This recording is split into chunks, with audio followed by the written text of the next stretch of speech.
कोई आवाज ढूंढती है मुझे, हाथ बढ़ता है फोन की जानिब और मैं उसको रोक लेता हूँ।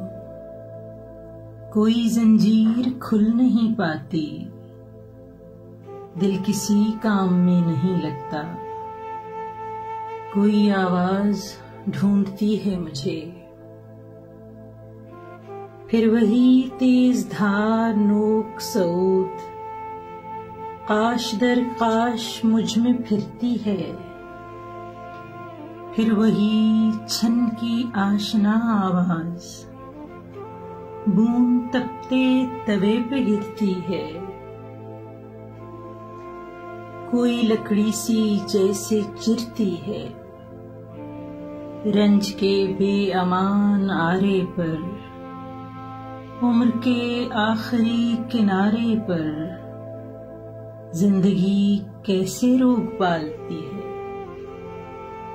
बर्फ पर आग धरती जाती है, सांस में रेत भरती जाती है। कोई आवाज ढूंढती है मुझे, किसी मलबे से जिंदा हालत में याद आकर मुझे निकालती है। लोग कहते थे ज़ेरे-आब कभी कोई आवाज भी नहीं आती।